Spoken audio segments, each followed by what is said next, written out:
దేవుని సహాయం మనకు ఉండని ఎడల మనము నిజముగానే ఎప్పుడో నిర్జీవులమై ఉండేవారమో. దేవుని యొక్క సహకారము నాకు లేకపోయింటే ఈ రోజు సజీవుల సంఖ్యలో నేను ఉండేవాడిని కాదు. దేవుని సహాయము నీకు ఉండకపోయింటే ఈ రోజు నువ్వు నిర్జీవువే అయి ఉండేవాడము. దేవుని సహాయము ఈ సంఘమునకు లేకపోయింటే కరోనా కాలములోనే కాటికి పోయి ఉండేవారమో, ఏ డెంగ్యూ వ్యాధి వచ్చి దహనము అయి ఉండేవారమో. అనేక సందర్భాలలో ఆ యేసే మనల్ని కాపాడుతూ వచ్చును. ఏ వ్యాధి వచ్చినా బాగు చేయొచ్చు వచ్చనా, ప్రాణములకు పిట్ల నుంచి వెలుపలకు తీసుకుని వచ్చును. అపాయములు ఆమర్దనములో వచ్చి సంరక్షణ మనకు కలగజేసాను. ఆయన ప్రేమను మనకు పంచుచు ప్రాణములు ఇంకా మనలోనే ఉంచను. ఆయన స్తుతించుట కొరకే అవకాశం మనకు కలిగించను. నిజముగా ఆయన సహాయము లేకపోతే మనం ఎవ్వరము కూడా సజీవముగా ఉండేవారము కాదు.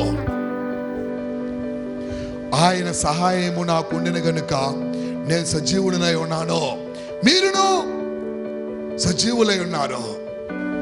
పోయిన ప్రాణమును తెప్పించిన ఘనత ఆయనకు ఒక్కడికి మాత్రమే ఉంది. పోయిన ప్రాణమును తెప్పించిన ఘనత ఆ యేసుకు మాత్రమే ఉంది. ఆయన చేసిన ఈ కార్యాన్ని బట్టి నా దేవుణ్ణి నేను నిత్యమూ స్తుతిస్తుంటాను.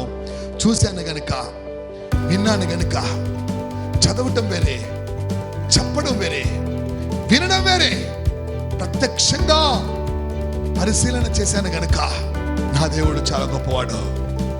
నిరంతరము ఆయనకి మహిమ మన ద్వారా రావాలని ఆశిద్దాం. మీకును సహాయం చేశాను, నాకును సహాయం చేశాను. ఆయన సహాయం చేస్తూ సజీవుల సంఖ్యలో మమ్మల్ని ఉంచున్నాడు.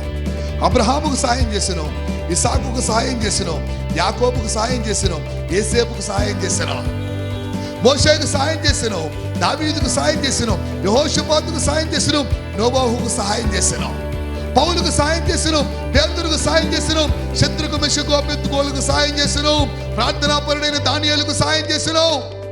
ఆయన సహాయం చేస్తున్నాడు గనుకనే మనమందరము సజీవుల సంఖ్యలో ఉన్నాం.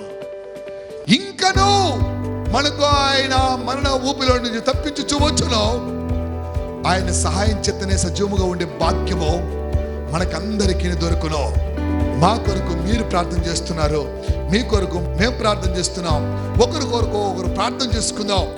ఆయన తప్పించిన నిరీక్షణ నేను కలిగి ఉన్నాను. ఆయన తప్పించిన నిరీక్షణ మీరు కలిగి ఉండి ప్రార్థన చేసేవారముగా సిద్ధపరచబడదాం. దేవుని యొక్క సహకారాన్ని సంపూర్ణముగా కోరుకుందాం.